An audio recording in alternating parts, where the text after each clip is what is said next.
Welcome to Just Food's webinar series 2013. I want to welcome everybody to join us and introduce a few people who are helping out. Elizabeth Henderson, who's going to be co-presenting with me today, and then Connie Hammerland and Jessica Cortez, who are both on staff here at Just Food, who are helping us out with technology and Spanish translation.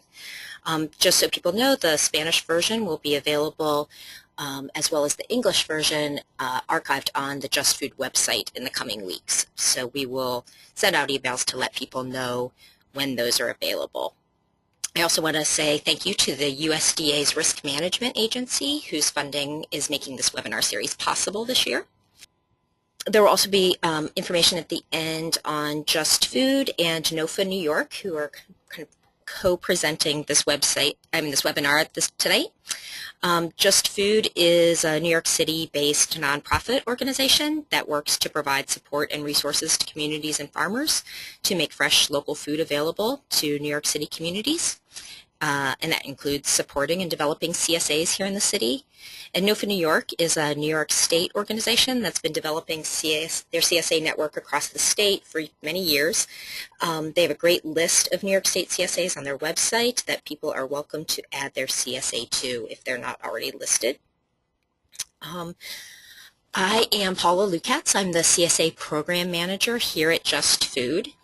And I am going to turn it over to Liz to introduce herself and get us started. Hi, I'm Elizabeth Henderson. I've been an organic farmer really since 1979, and my farm started the Genesee Valley Organic CSA in 1988-89, so we're celebrating our 25th anniversary this year, making us one of the oldest in the country.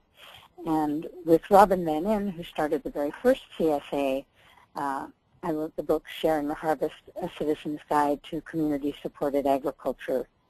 Unfortunately, Robin was not able to stay around and help me do the writing, so I dedicated it to her memory. So let me begin. We're going to ask the question, what is a core group? And why bother to have one? Robin Van In defined a core group as the grower member council in which farmers and their customers come together to run a CSA.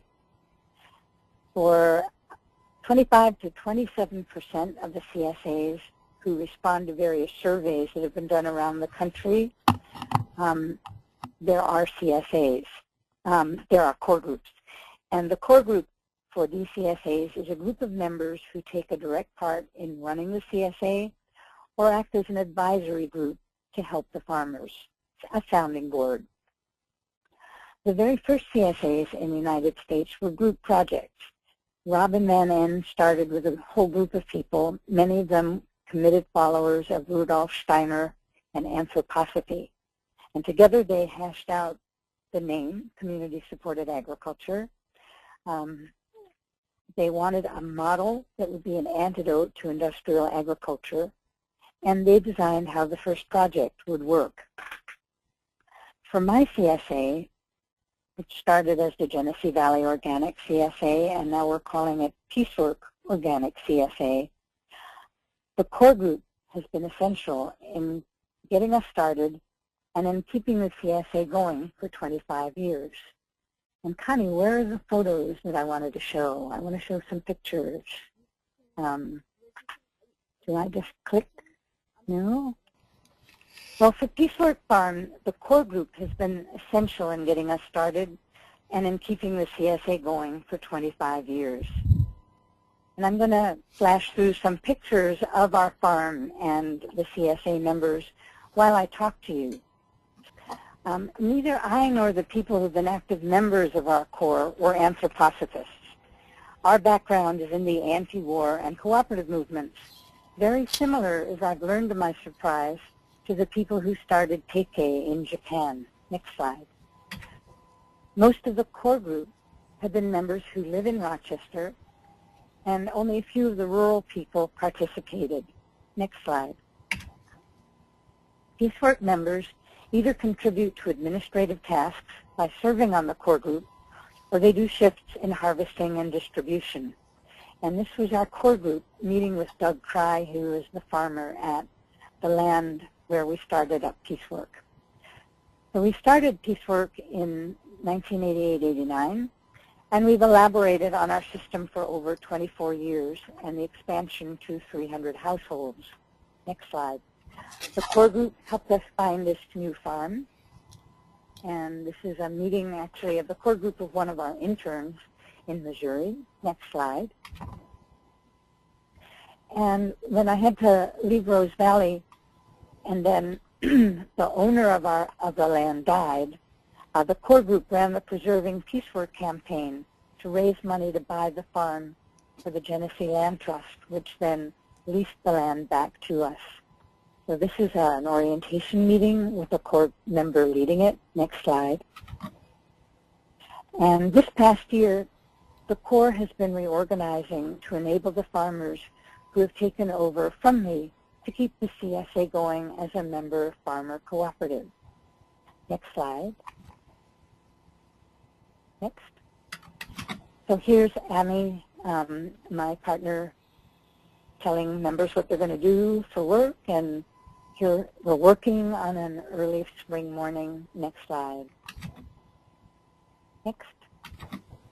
And children do a lot of harvesting, and members help us at the end of the morning to do some big job like planting garlic.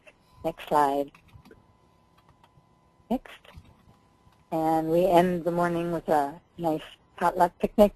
The members put the vegetables in boxes in their cars and drive them into the city. Next slide. Where we have a space at the Abundance Food Co-op. We have our own cooler there, and then members get everything ready for distribution. Next slide. And there's one of the members of the core explaining to other members what to do for distribution. And if you go on to the next slide. Next. Okay. This is the new structure that the core has worked out to keep the CSA going as a member farmer cooperative. I'd be happy later to answer questions about that. Thanks, Liz. So I'm just going to talk a little bit about CSAs here in New York City and how our core groups work. So Just Food has been kind of the technical assistance organization for CSAs since 1995, and we've facilitated the establishment of over 100 CSAs, linking groups of city dwellers with farms that are within 250 miles of the city. Core groups have kind of always made sense here in the city because farms are at a distance. They're, an hour and a half to 4 or almost 5 hours away, and are often really unfamiliar with New York City neighborhoods. So it makes sense to have folks here in the city doing much of the city side of the work for the CSA. Here in the city, we consider each distribution site as an independent CSA with their own core group. So a farm might have one drop-off, one core group, one site in the city, or they might have multiple drop-offs. So while some of the aspects of the CSAs that share the same farm will all be the same, such as the share size, the price, start and end dates, other aspects will be different for different sites. Some of the groups do things like accepting food stamps, the hours of distribution might be different, the methods of communicating with members might be different. The idea is that each group reflects the diversity of the needs of the different New York City communities, as well as the talents and interests of the individual core members, but it also means that there's no one way that core groups happen here in the city, which can, makes them interesting and I think very robust, but it also can make it a little complicated. Just Food provides technical assistance to help core groups get started and to learn some best practices that core groups have developed over the past 18 years. And the idea is to keep groups hopefully running smoothly and keep the market strong for the farmers. So we have lots of resources through our website, justfood.org, and there are tip sheets on setting up CSAs, and we have a written toolkit that all of our groups get.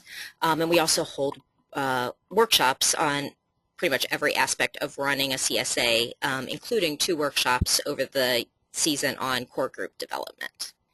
That's the 6th Street Community Center. 6th Street Community Center. This Yeah, is and just some there's your list examples. of, This next go one ahead. is just some examples of the types of things that core groups can do. Finding and managing the distribution site, outreach and recruiting members, signing members up and collecting money, flexible payment options, planning community events, creating the newsletter, providing recipes and cooking demonstrations. Each group is a little bit different, but those are some of the things that core groups can do. And this is a picture of the Roxbury CSA on the Upper West Side of, it's a courtyard of a church where they distribute. Well, I'm going to talk a bit about the advantages of having a core group.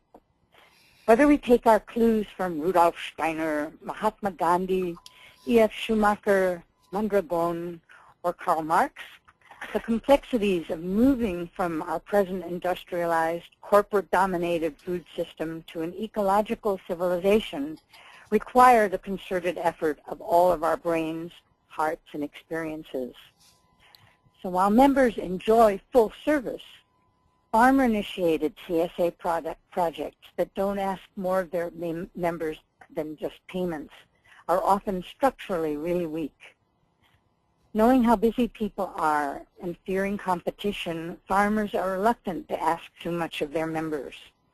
So all of the work, production, communication, and service falls on the farmers, placing them at risk for burnout. And the next thing you hear is they've taken a job that pays better. Most of the CSAs that are thriving after 5 years or even more rely on active member participation or have the solid support of an organization like a land trust, a college, or a cooperative. Core groups provide a closer connection between the farm and the customers. It's always useful to have a sounding board, ears on the community, people who will tell the farmers honestly what their customers are thinking, wanting, needing. And core groups can do so much more. Let me give you some examples. The photo that you see is from Live Power Community Farm in Covelo, California. Live Power is the horses. They depend on their city core group to distribute the shares. You can go on to the next slide. You see a section of the core group is charged with cluster organization, forming the members into convenient neighborhood groups for food pickup and then scheduling their work.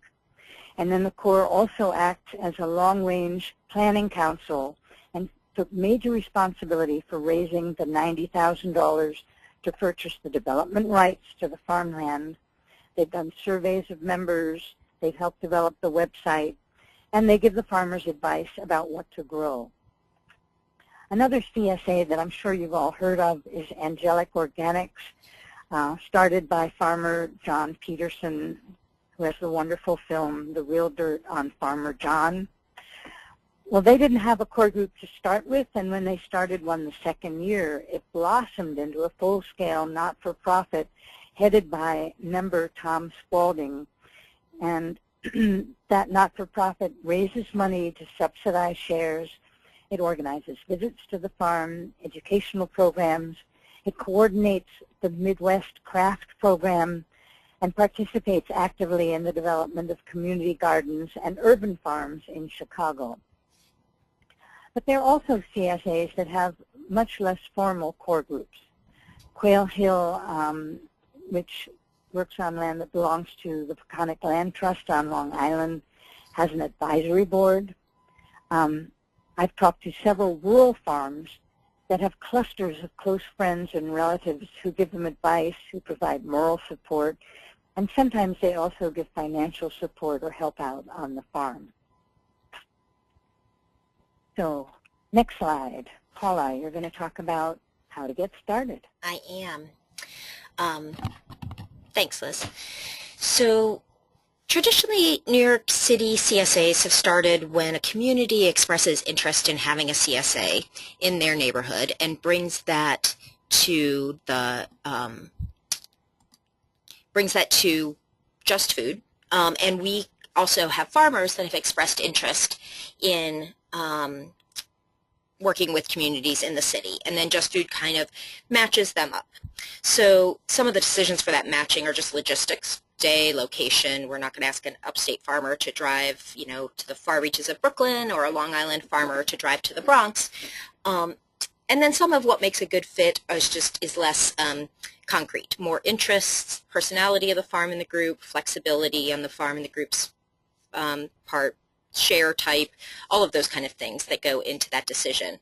And that system can work really well because the core group's already established. They've come together to get started, at least a couple of people, and they're really committed to getting the CSA up and running.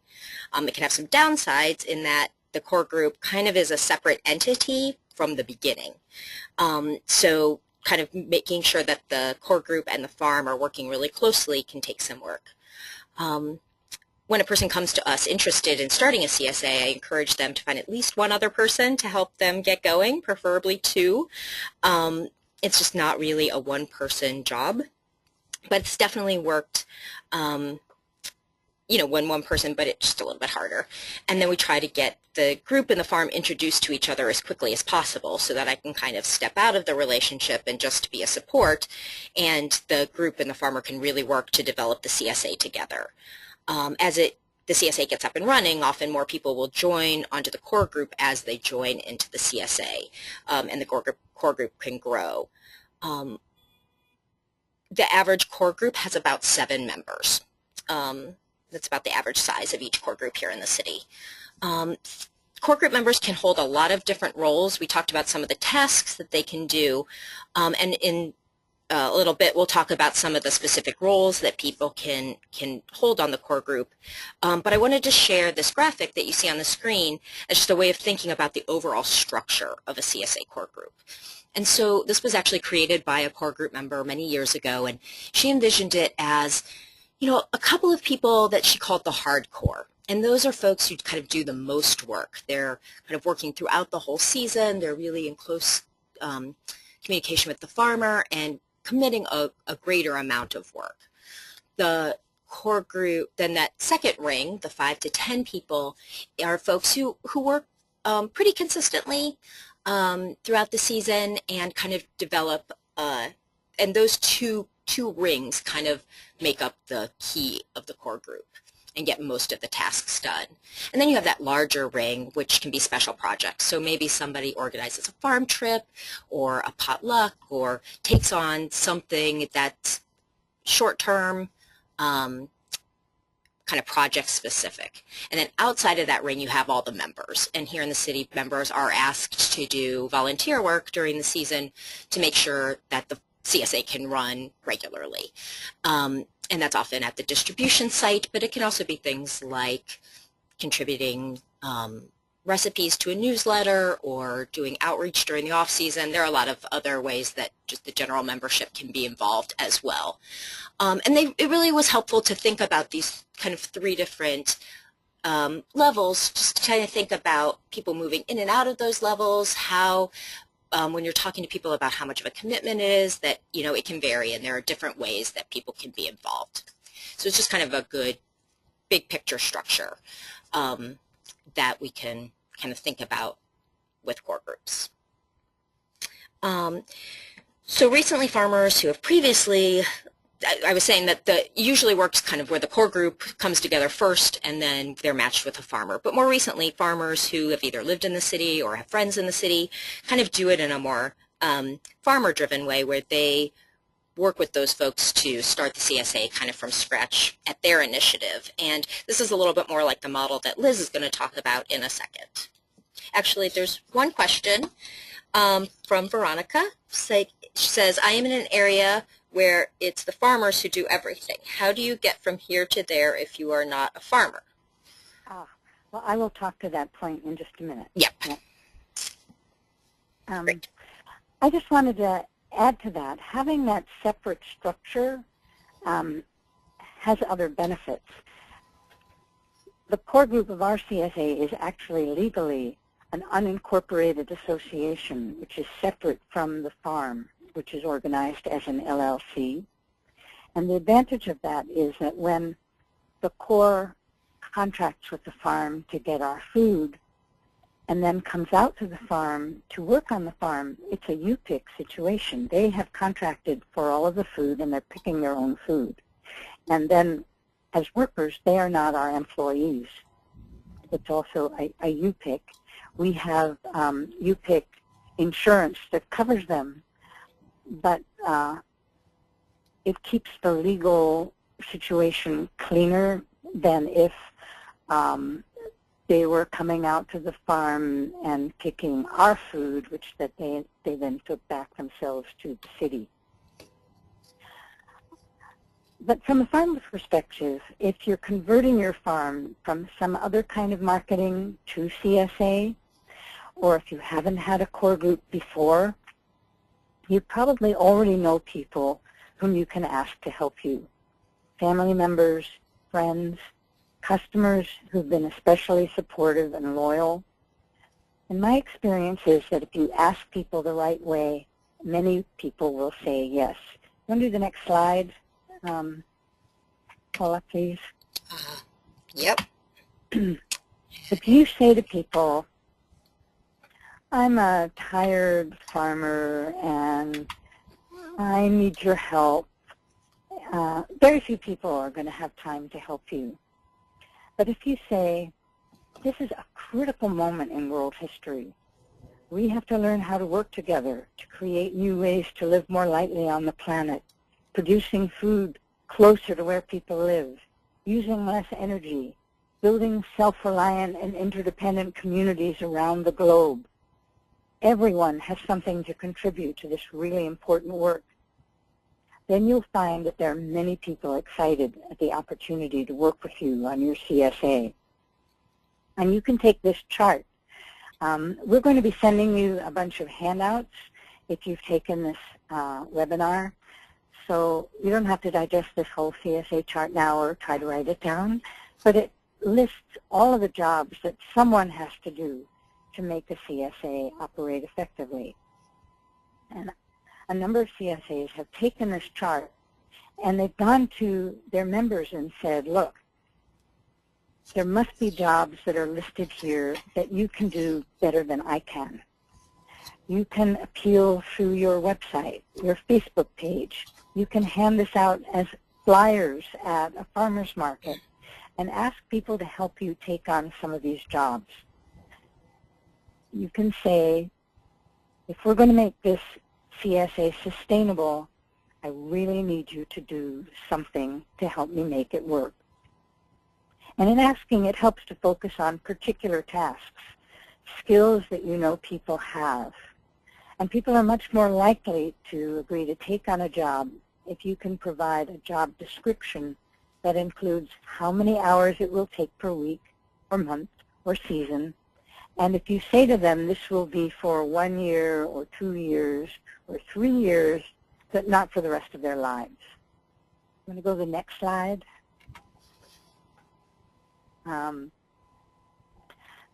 So these are steps to forming a CSA, and the slide after that.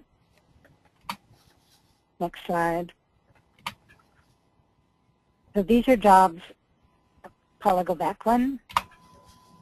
These are jobs that a core group can do to help a farmer get a CSA going. But people are much more likely to want to help you if they've been your customers, that they appreciate the service you've been providing for them, and then they understand that lightening your load will make your service more sustainable. So do people have questions about that? Well, the next topic we were going to talk about is compensation. Is it necessary to pay people for being in the core group? Often farms will offer a free share for every 30 shares that are handled by a core group, but it varies a lot. Some farms offer a reduction in price or a free share for people who provide the drop-off points. For my CSA, we don't compensate the core group members because it's a cooperative and everybody does some work. So Paula, you were going to talk some more about that. Yeah, so down here in the city, it also really varies from farm to farm and group to group. Some CSA do offer compensation to core group members. It's always in discounted shares rather than like a cash payment. It's not people being paid, it's a discount on their share. And it's rarely a totally free share. I think there's, you know, people recognize there's some value to contributing something to the share, and it also makes it a little bit easier to compensate more people. Farmers often provide that compensation in, you know, a number of free shares for a certain number of shares purchased, like Liz was saying. So like for every 30 shares, the group gets a free share, or for every 40 shares. And then the group kind of decides what to do with that, and those are sometimes used to compensate core group members. Sometimes the core group declines being compensated and the money is used for other things, particularly discounts for lower income community members to be able to join.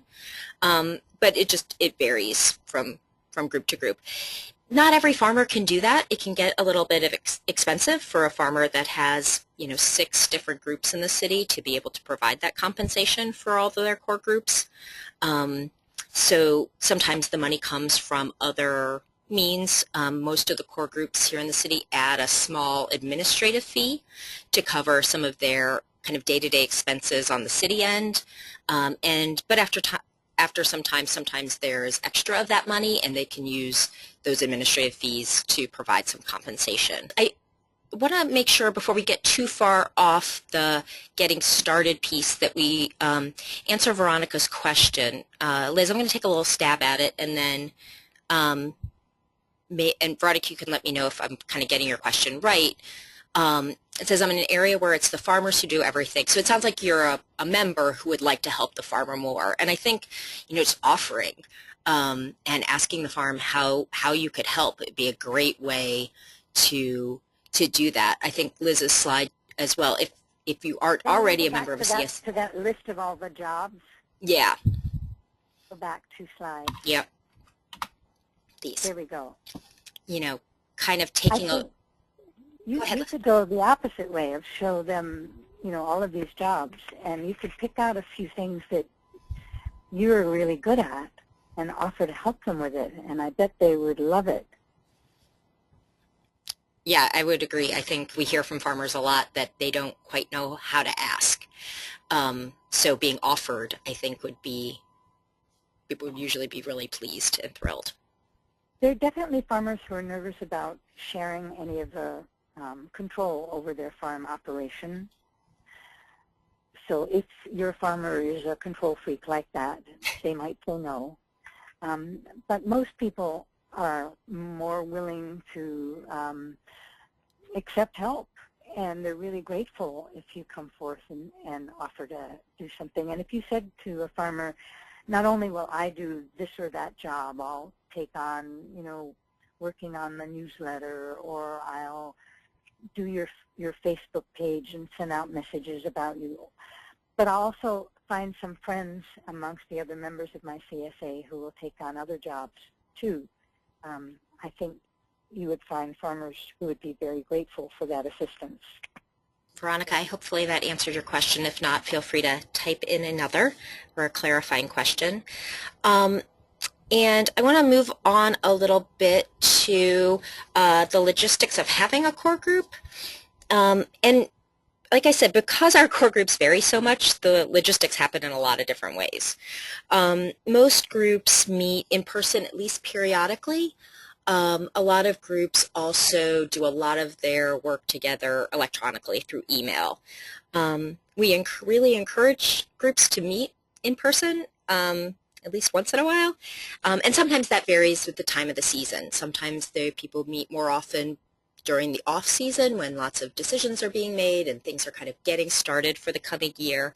And then during the season when things are kind of running, they may just meet a little more informally at the distribution site, or maybe a little less often, and try to do things more just to be respectful of people's time and knowing that people are busy, but also making sure that people have a chance to come together and create community and really feel like they're a group working together. And during the off season, trying to include the farmer as much as possible in those meetings when it makes sense to make sure that they have contact with the group as well.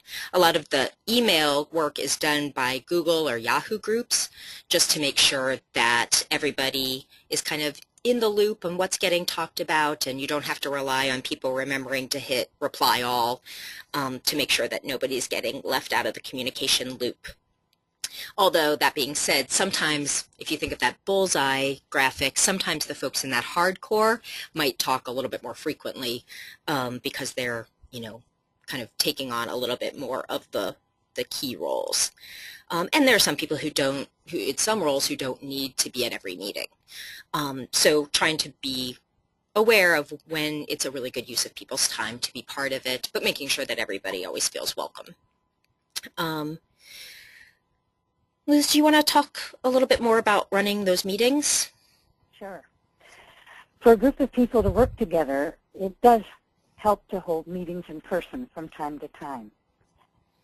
So having a set schedule is really important. Every third Monday of the month, or the whole group gets together once a year and takes out your calendars and writes the dates when you're going to meet for the whole year. Scheduling in advance like that usually helps people.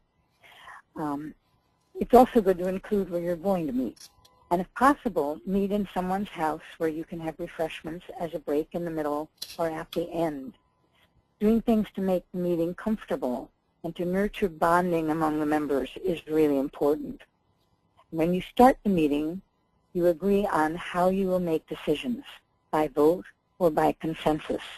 And in the handouts we're giving you, there's a very good description of the consensus process from Grace Cox out in Washington State from the Olympia Food Co-op. It's also important to agree on how you're going to resolve conflicts and to agree at the beginning before any conflicts have happened. What I advise is that you have direct conversations between the people who disagree or who have hurt one another's feelings. Gossip and backbiting can really destroy a group. And so can grandstanding. I think it's important to agree that no one will dominate the conversation. Agree to active listening. That means one speaker at a time. If everyone listens carefully, you never have to repeat things. And also make allowance for everyone to speak. In the packet of handouts, there will be a couple pages from the resource manual for a living revolution that is really a helpful guide to how to run a good meeting and how to facilitate. It's something that you can learn. You can learn to conduct an effective meeting. You set the agenda. You agree upon the times for each item. You have someone act as facilitator. And this can either be a shared role or a rotated role. And it also helps to know who will facilitate the next meeting so they can get themselves ready and either write the agenda at the beginning of the meeting or send it out by email in advance. It helps the meeting process to have someone serve as the timekeeper so they can remind you, you have 1 more minute on this topic. And then if you use up that time for an item, you can ask everybody and negotiate, do you want to put a little more time into this? And if no one wants to add more time, then you just move on to the next item. It's important to stick to your time frame. A 2-hour meeting with a 10-minute break in the middle should be enough for regular business. And if you can end on time with a song or stretch or a group hug, the meeting leaves on a positive note. Meetings that drag on use up too much of people's time, and they will drop out. Every year or two, you might want a longer meeting, a retreat, so that people can talk about recasting your activities, restructuring, renewing energies. But the regular meetings should be short and on time and end on time so they don't eat up people's lives and leave people feeling energized instead of drained. Now, possible roles for core group members. That handout on CSA structure and jobs lists the many tasks that core group members can perform that do not require knowledge of how to run a farm. The Piecework core group assigned 2 people to be trained for each job so that no one would suffer burnout. and no one would be irreplaceable. That didn't always work, but over the 24 years, for the most part, it proved an effective way to make sure that all bases were covered. We had a job description for each function, and that will also be in the handouts that you get. But the person doing it also had some flexibility for creativity, because that's what makes it fun to take on a job. People want to, if they're going to participate, they want to feel like they have some say on how a job is done. And then setting a clear time limit to how long the commitment is for and how much time it will take is also vital to recruiting people to participate and stick with a core group. So Paula, you were going to talk about flexibility and change over time. Yeah, so as I said a little bit earlier, we did a survey a couple of years ago and found that the average size of the core groups here in the city was about 7 people. Smallest was about 2, and the largest was 17. So the roles can be really structured and divided in a lot of different ways. And part of those handouts that you'll get is a list of the way some of the roles kind of break out. And you'll see that some of them are really kind of necessary for the CSA to run. And others kind of provide more enhancement and community building and a more robust CSA. So there's always a coordinator who kind of, at least one, sometimes it's a shared responsibility to keep things organized and running smoothly. Other roles can include a distribution site coordinator or more than one, a volunteer coordinator, a treasurer or a member management person, a newsletter editor, an events coordinator, outreach coordinator. All of those different roles, again, can be held by one person, but often are held by more than one or even a small kind of subgroup of folks kind of take on that role and divide it up. The distribution coordinator is a good example of that. It's a really big job for any one person to do, although every once in a while that does happen. So it may be, a group of 5 people who kind of take turns being at the distribution every week and making sure that it runs smoothly.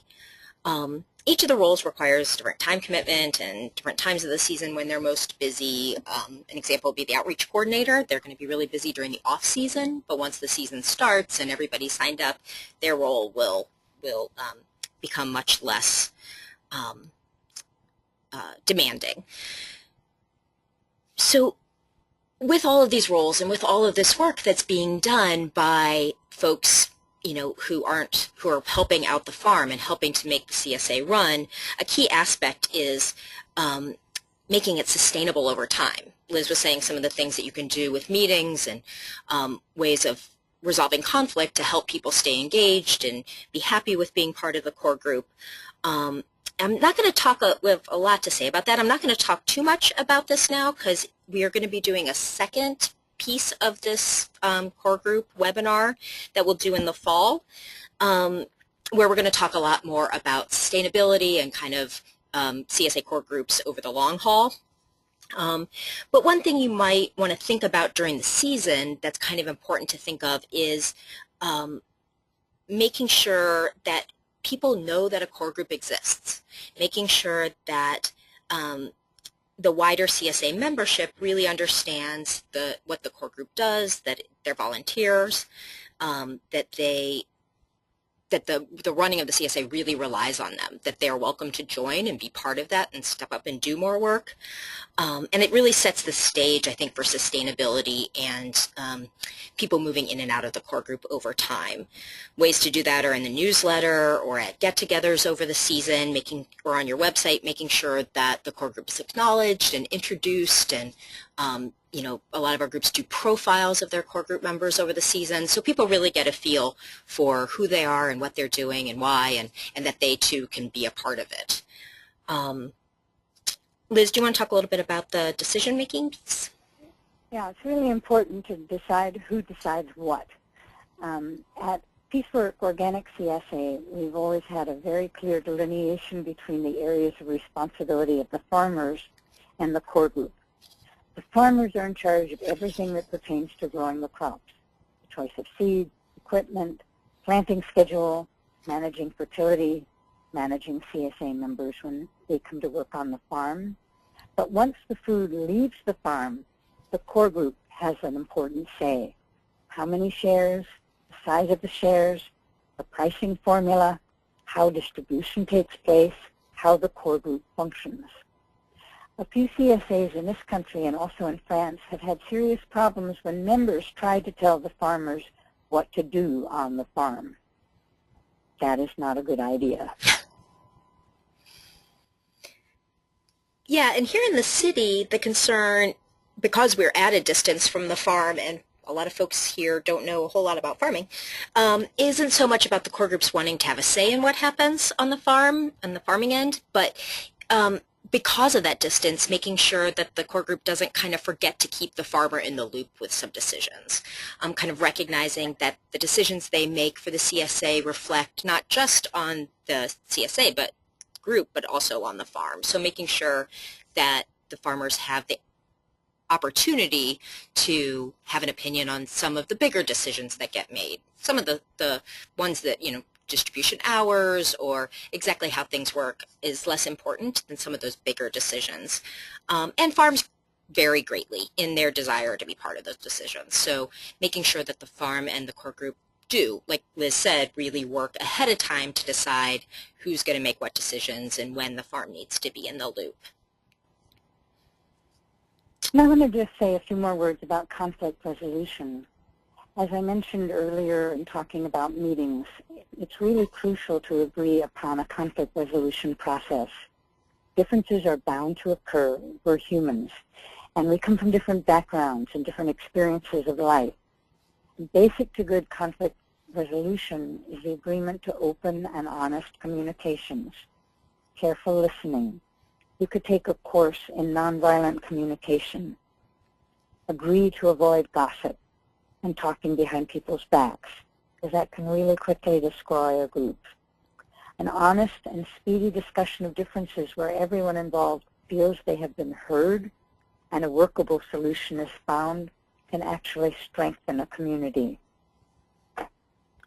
So those are the things that we wanted to say to you, and now we're open for more questions.